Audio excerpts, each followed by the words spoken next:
Hey, someone asked me to open one of these Lockwood ASSA Abloys up, and I got a dremel, and now we can see what's going on the inside a lot better than in my last video. The first thing I want you to notice is that there are 3 wheels. 1, 2, 3. This wheel here has got a little tooth sticking up. It's got a little hole in here or a gate. And this tooth here is sticking down. Each wheel, especially these 2 wheels, have a tooth sticking up and a tooth sticking down. And when this tooth here sticks down and hits the tooth of the next wheel, then they engage and they're able to turn. The dial is connected directly to the wheel closest to the dial, and when I turn it, you might be able to see, if we get closer, you might be able to see the third wheel is moving. I call it the third wheel because it relates to our third number of the combination. This third wheel is moving and the top 2 wheels aren't. If I keep moving this third wheel, it will engage the second wheel. Now the third wheel and the second wheel are moving. And it'll keep turning until the tooth of the second wheel hits the tooth of the first wheel, and then it starts to move. Okay, so now all 3 of them are moving. And see this gate here, we can see down into the second wheel. If we turn the other way, only the third wheel is moving. Keep turning until it engages. So the third wheel keeps moving until it engages the second wheel, and now the second wheel's moving, and we can see the tooth that goes down. We can see a gap. Now the gap from the first wheel and the second wheel are lined up. If we turn the third wheel the other way, you can see the third wheel's tooth. And this is the tooth that goes round, and when I'm turning it this way, it'll engage that second wheel and keep it turning. But I'm not going to. I'm going to turn the third wheel the other way until all 3 gates are lined up. And this is what we have to do, except we want it to line it up, all the gates up about here. And this is because when we pull up on the shackle, it's like we've got a bit of a lever system going here. Notice I didn't dremel out all the, I didn't use the dremel to take out everything above here because I wanted this to hold on, otherwise things would fall apart, so I wanted it still secure. So this lever system, you can see the shackle with the little hole in here, and the bar goes in and it stops the shackle pulling up. When I try and pull up, that lever system tries to push this down, but it doesn't have any gates to go into, and so it tries to push down. Now if there's gates in the right place, this could go down. The lever system could go up enough to come out of that hole, and the shackle could pop open. So that's what we're going to do, and the combination for this lock is 39, 11, 31. And when we turn several times to the right, we're turning several times to the right so that all 3 wheels are engaged. So because all 3 wheels we need to position them. If we don't turn it 3 times to the right, then we're going to have one of the wheels in the wrong place. So lots of turns to the right, and we said the first one was 39, so we're going to stop on 39, which is about there. And you can see the first wheel has moved into the correct place. So let me try that again. I'm turning it further to the right. It's going round and round, but I'm going to stop on 39, and it keeps going around. Going to stop on 39, and which is about there, and you can see that gap is in the right place, so that if all the gaps were in that place, this bar could go down. So our second combination is 11, and we need to turn it one full turn the other way. When we turn it this way, and you can see that the first wheel for the first number stays by itself. The third wheel is turning. It hasn't engaged the second wheel yet. We need to turn one full turn all the way around to 39 again to start to engage the second wheel. Now both the third wheel and the second wheel are moving. And we keep turning to our second number, which was 11, which is over here. And we're just about at 11. And you can see, hopefully you can start to see that move into the right place. Now the first and second wheel are in the right place. And that was about 11 or 11 and a half. We've got it, but 11 would also be absolutely fine here. And we go to our third number, 31, that we turn this way around. This time we don't turn a full turn because we don't want any of the other wheels to be engaged, because it'll put them in the wrong place. That's why you only turn it not a full turn. And we turn the third wheel to 31, which is over here. And we can see the third wheel at the bottom move, and we will watch the gap to see when it comes in. We're about 31 here, and we've got gaps here, so that all three are in line. And now hopefully, because of that, when we pull up on this shackle, this lever system will go down into the gaps, which will mean that this will come out of the hole enough for the shackle to lift up. And indeed, that's what happens. Okay, notice that when this went up, it actually moved this outer tooth. This outer tooth doesn't actually engage any of the wheels, and it does nothing, although it does get moved when you open the shackle. And what that means is that when you close the shackle again, and this one's tight to close,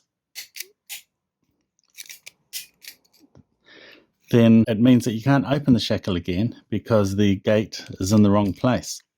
So if I move that back to the right place, and I'm cheating a little bit because I can see what's going on, then notice when I lift up the shackle and the lever system goes down, look at this bar here, it will push this tooth out the way.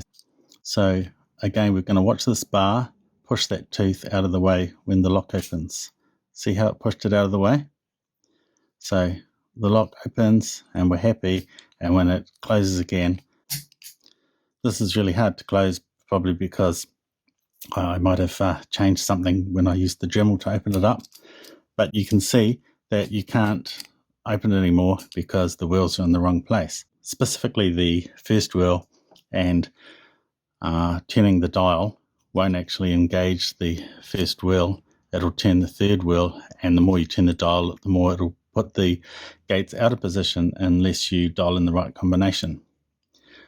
Okay, so that's how this combination lock works, and I want to show you some other things. That bar, that locking bar that goes into the shackle, that hole of the shackle there, it's spring loaded, so that you see how I'm pushing it back and it's spring loaded. So I'm pushing it right back. So if I push it right back, I should be able to open the shackle, even though it's not in the right place, the gate's in the right place. I haven't entered in the correct combination, I can still open it. And that's exactly what a shim does. When we put down a shim, and it pushes that back. So it's a quick way of opening these Lockwood ASSA ABLOYs. Another thing I want to show you, can you see that the third wheel has some bumps on it? Okay, the other two wheels are smooth. I think that's the gate coming around there, but there's bumps all along it. And what happens when you try and open this lock, and I'm pulling up on the shackle, and this bit here comes down and it's hitting those wheels because it can't find the gate, and specifically it's hitting the third wheel because the third wheel is a little bit wider. It's got the diameter is a little bit greater, and so it's hitting the third wheel, and when it hits in between those bumps, it gets trapped into a false gate, so that, if you saw my previous videos, when you pull up on the shackle and turn it, it clicks into a gap or a gate, or it's a false gate, and it doesn't want to come out of that gate unless you release tension. You can then turn it again, but if you pull up again, it'll turn and click into the next one where it just doesn't want to come out unless you release tension. And those are those gaps on the wheels. And it's quite a cunning idea because it disguises when it's over the true gate, which is that big gap in the wheels, like this one for the first wheel. But we can still tell if we're on the third gate because, as I said, if we go, this is the third gate here. If I pull up on the shackle, then I can wiggle it really easily. And even if I pull up hard, I can wiggle it really easily. Even with just one finger, I can just so easily turn that left to right. But if I go to a different one, like this one, it's not as easy to turn. And if I pull up harder on the shackle, then it's really tough to turn. It's got lots of resistance.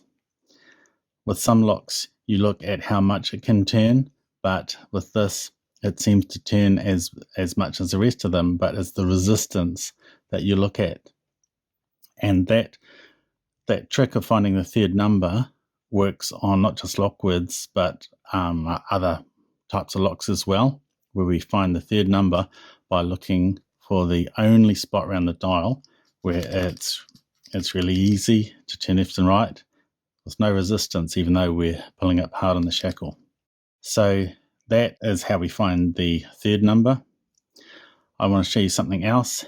And you know how I was talking about the tooth that was sticking up and how this pushes this? When we try and open the lock, even though it's not in the right position, that tooth touches this little bar, and we can feel that. And when we, you know how when we enter in the right combination, we turn it several times to the right and engages all the wheels, you can see how if I pull this shackle up a little bit, not too hard, just a little bit, and it can knock into that tooth, and sometimes we can feel it. It's harder to turn. It turns around and knocks into there and knocks into there. So that's the only resistance I'm feeling when I'm turning this way. But what I've found with these Lockwood ASSA ABLOYs, it can be really subtle, really hard to feel that. But if you turn the other way, right, so I'm going to turn this way. I have to turn several times till all the wheels are engaged, because that bar is going this way, and instead of just feathering the side of it, here it's sticking right into it, so it's a lot stronger. It's a lot harder to keep turning, so it's more obvious to tell where that point is. I have to push the shackle in quite a bit and then pull up again and then turn, and boom, I can't get past that point. All right, I don't want to pull up too much on the shackle, because if I pull too much up on the shackle, I'm going to get stuck into one of those false gates on the third wheel.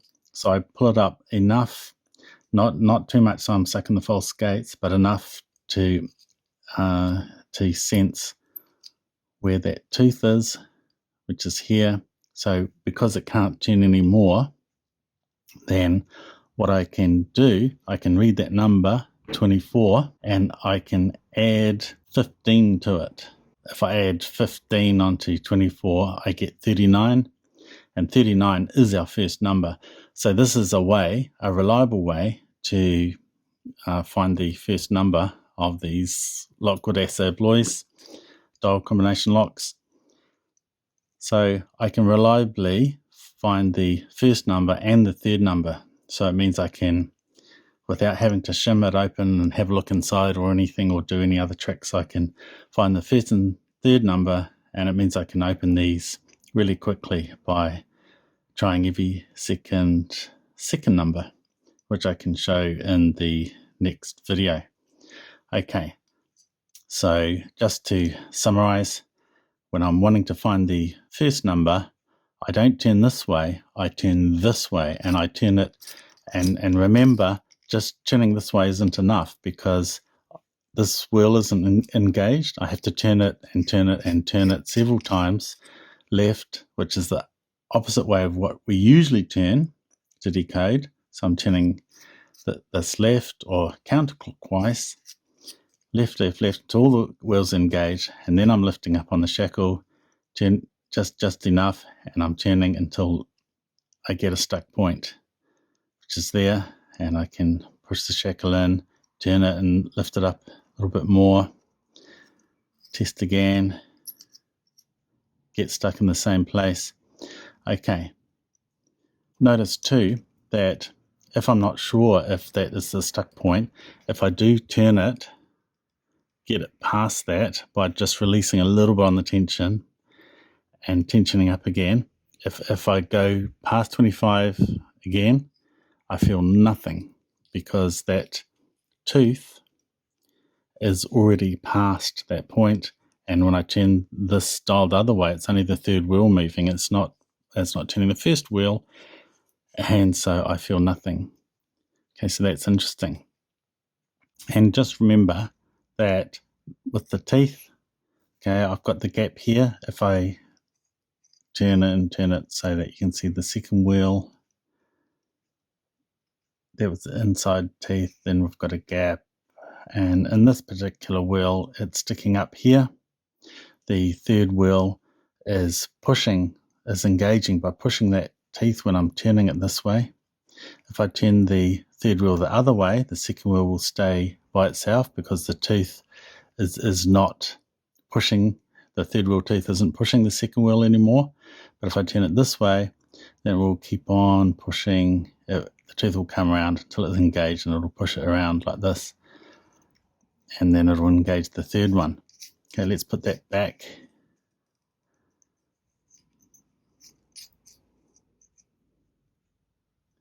Okay, so I've got the first and second wheel lined up now, and I'm going to turn until we can see the tooth.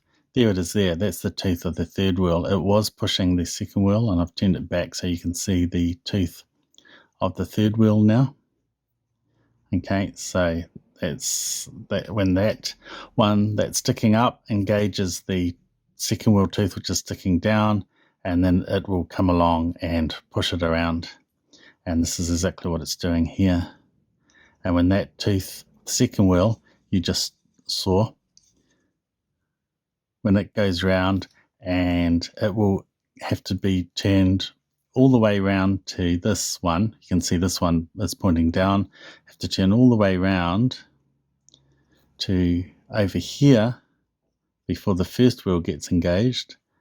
And there it goes there. And now the first wheel is engaged. All three wheels are engaged. So it's a bit more explanation about how the teeth work. And I think I've shown you everything I wanted to show you. Thanks.